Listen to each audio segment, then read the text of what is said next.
right, here we go. It's a Victory Monday right here on the San Francisco 49ers Report. And isn't this a beautiful sight? San Francisco NFC West champions for the second consecutive year. So if you're pumped up about another division title, and by the way, 12 straight wins in this division for San Francisco, I want you to hit that thumbs up icon and like the video and get geared up because we have an absolutely loaded show coming your way on today's 49ers Report. So let's get it underway.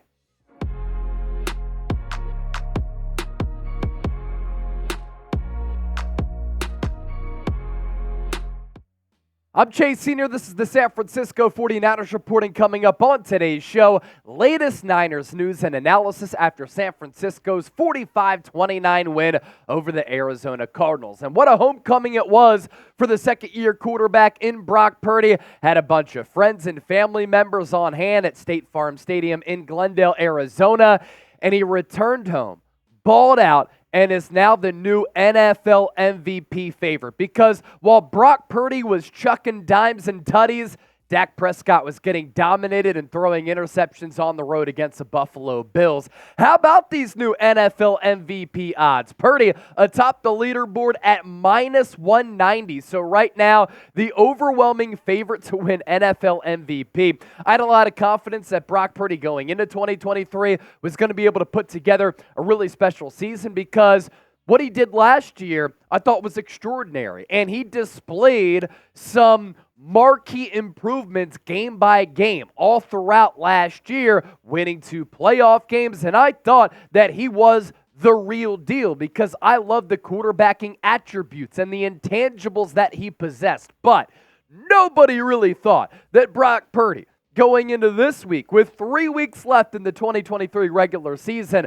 was going to be the overwhelming favorite to win MVP. Lamar Jackson, really good performance last night against the Jacksonville Jaguars. You have another Niner, Christian McCaffrey at plus 650, who's now ahead of Dak Prescott at 7-1 odds, and Josh Allen at 12-1 odds. Just another nearly flawless and perfect performance yesterday from Purdy, and it's becoming consistent what he's been able to do week in and week out.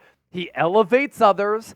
He executes the game plan. Kyle Shanahan is putting him in a position to succeed, and he's taking advantage of all the weaponry around him, but he's getting the job done. Downfield passing attack is there, downfield accuracy, being able to improvise and make plays out of structure. 16-25 yesterday, 242. 4 touchdowns, no picks, average yards per completion at 9.7. Arizona, a couple of moments yesterday, tried to dial up the blitz because Brock Purdy was carving their defense up. What did Brock Purdy do? Recognized it and was able to take advantage of it. Brock Purdy under pressure, 8 of 10, 138 yards, 2 touchdowns, no picks, a passer rating perfect, 158.3, and a Pro Football Focus grade of 90.7. That's Purdy under pressure, when the pocket was kind of breaking down, and of course when Arizona would dial up some of the blitzes. Purdy specifically, when blitzed, that is more than 4 rushers coming at him, he was perfect. 4 of 4, 60 yards, a touchdown, 158.3 on that passer rating. Great quarterbacks can identify that a blitz is coming and then identify and have to quickly process where to go with the football. That's what allows Brock Purdy to stand out as compared to other quarterbacks in this league. These numbers are really impressive, and he's been doing this all year. You want to talk about impressive numbers? This is where Purdy ranks among all quarterbacks going into Week 16. Passer rating, number 1. Passing touchdowns, number 1. Touchdown interception ratio, he's first. Passing touchdowns per attempt, also number 1. Yards per attempt, first. Yards per completion, numero uno. Wins are very important. He's also number 1. Is this your MVP right now? I think that Brock Purdy is the NFL MVP. I don't care that Brock Purdy has a really good supporting cast, which includes Christian McCaffrey, as well as Deebo Samuel, who's been on a touchdown tear, and George Kittle, and Brandon Ayuk, and Kyle Juszczyk, and Trent Williams as his left tackle. When Kurt Warner won MVP, Torrey Holt, Isaac Bruce, Marshall Faulk, Peyton Manning, Marvin Harrison, Edgerrin James, Reggie Wayne. It's almost like great teams have really good players, but it's up to Purdy to execute, and he's been doing just that. So who's the NFL MVP? Is it Purdy? Is it McCaffrey? Because we're about to talk about McCaffrey coming up here in just a second, because McCaffrey's case for MVP is very, very interesting as well. As I said yesterday on the postgame show, he's putting together one of the best non-quarterback seasons in the history of the NFL. I want to talk about that. And the one thing that concerns me with this team that could send the 49ers packing in the playoffs. Stay tuned for that, but first, get tuned up with Factor. I'm getting my body tuned up with Factor because I'm on this, excuse me, I'm on this crazy running streak right now.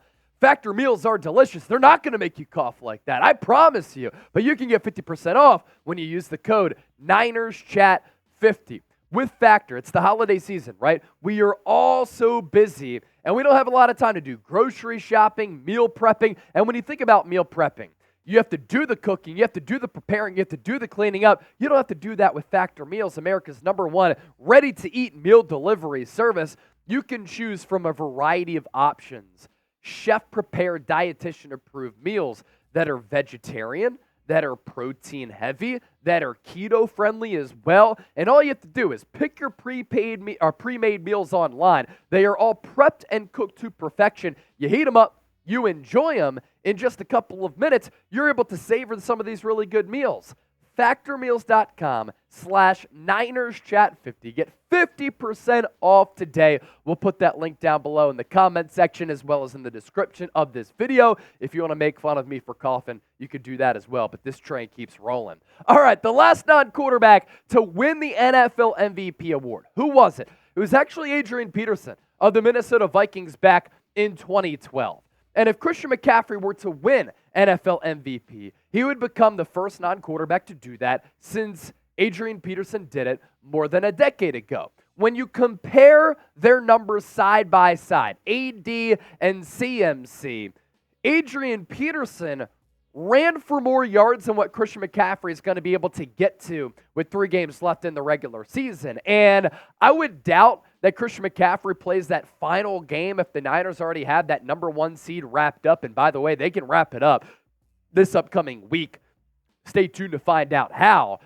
AD that day, and that stands for all day, even though the initials are AP. It's a big debate among sports fans. 348 carries in 16 games. More than 2,000 rushing yards. I'm not sure we're ever going to see a running back scamper for more than 2,000 rushing yards again. He had 13 total touchdowns that year, 12 on the ground and 1 through the air. And as we know with Adrian Peterson, he was not much of a receiving running back. He had 40 catches for 217 yards that year. Christian McCaffrey is not going to run for 2,000 yards, as I said, but he is beating Peterson in total touchdowns, 20-13.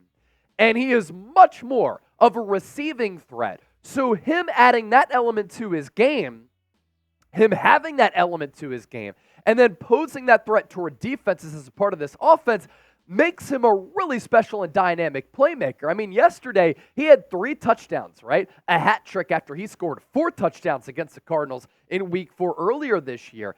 2 of those touchdowns came through the air. So McCaffrey is going to have, let's say, around 70 catches as a running back on top of the workload being what it is as a running back in this offense. The non-quarterback battle here is also pretty interesting this year. A lot of people think, oh, Tyreek Hill, he can win NFL MVP, because when you take him away from that Miami Dolphins offense, it's not really the same offense. If you were to take Christian McCaffrey out of this Niners offense, they would still be very, very good, because you still have Deebo Samuel and Brandon Ayuk and George Kittle and Brock Purdy. I still think would have a lot of success. But you take McCaffrey off this offense, they are simply not the same unit. So the non-quarterback battle this year to win MVP and become a non-quarterback to win the award is as interesting as it's been in a really long time, probably going back to when Adrian Peterson won it back in 2012. Now, the quarterback play has been somewhat subpar this year as far as the MVP race goes, but it is certainly an interesting debate to have. What do you think about it? You let me know. You contact me on Twitter, Instagram. I'm on there at Chase_Senior, or you can send me an email, chase@chatsports.com.